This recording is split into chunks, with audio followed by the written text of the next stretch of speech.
ఈ తెలంగాణ ప్రజల అమాయకత్వం మీద మైనారిటీలను రెచ్చగొట్టి మెజారిటీ ప్రజలైన హిందువులను చిన్నచూపు చూసే విధానంగా ఒక మోసపూరిత వాగ్దానాలు చేసి ఆ వాగ్దానాలను తప్పించుకోవడానికి ఒక ఆడిన నాటకమే ఈ బడ్జెట్ నాటకం.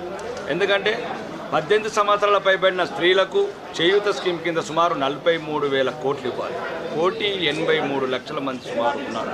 వాళ్ళ గురించి ఏం పర్లేదు.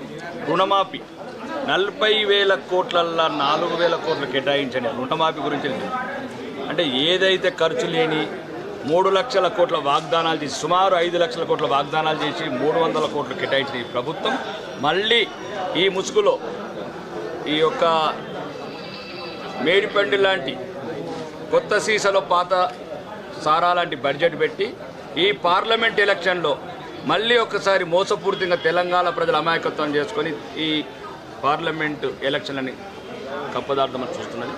కానీ ఇప్పటికైనా ఇక రాష్ట్ర ప్రభుత్వం కూడా ఇక నిజామాబాద్ ప్రత్యేకంగా నేను చెప్పింది ఏంటంటే ఈ ప్రాంతం నిజామాబాద్ ఉత్తర తెలంగాణ వెనుకబడ్డ ప్రాంతం. మా ఆర్మూర్ నియోజకవర్గం ముద్దలకే 10 సంవత్సరాల నుంచి ఎటువంటి అభివృద్ధి నోచుకోలేదు గత శాసనసభ్యుడు గత ప్రభుత్వం వల్ల. అదే చెప్తున్నాను మంత్రులకు, దక్షిణ తెలంగాణకు దోసుకపోతున్నామా నిధులని. ఖమ్మం కావచ్చు, నల్గొండ కావచ్చు, మహబూబ్ నగర్ కావచ్చు, ఒక్కొక్కడు 1,000 కోట్లు దోసుకపోతున్నారు ఈ 2 నెలలనే. దాని గురించి అడిగాను. ఉత్తర తెలంగాణ మీద పగబట్టినరు కాంగ్రెస్ వాళ్ళని. ఉత్తర తెలంగాణ మీద పగబట్టబట్టే 10 కోట్లు కూడా ఇవ్వట్లేదు ఆర్మూర్కు. మరి 3,000 కోట్లు అనుమూల రేవంత్ రెడ్డి గారు ఎందుకు తీసుకెళ్లారు? కొడంగల్ 100 కోట్లు నల్గొండకు ఎట్లా తీసుకెళ్లారు మంత్రులు? ఖమ్మం ప్రాజెక్టుల మీద రివ్యూలు ఎందుకు వేస్తున్నారు? ఎందుకు పగబట్టినరు నిజామాబాద్ని మరి ఆర్మూర్ని? ప్రతి అడుగడుగున అభివృద్ధికి ఆటంకం కల్పిస్తున్నారు. అన్ని నిధులు ఆపేశారు. కాబట్టి ఇది ప్రజల దృష్టికి తీసుకెళ్లాలని నేను అసెంబ్లీలో మాట్లాడడం జరిగింది. ఇక నిరంతరం పోరాటం చేస్తాను. ఉత్తర తెలంగాణ ఎక్కడెక్కడ అన్యాయం అవుతుందో ఇప్పటికే చెప్పాను. ఈ తెలంగాణకు కాంగ్రెస్ ప్రథమ శత్రువు.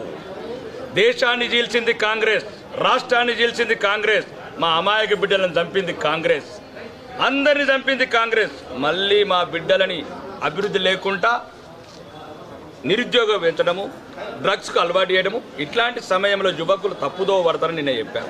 ఆ తప్పుదో బట్టి మళ్ళీ 30 ఏళ్ల కింద తుపాకీ బూట్లు ఎన్కౌంటర్ లాంటి సంఘటన జరిగిన ప్రాంతం.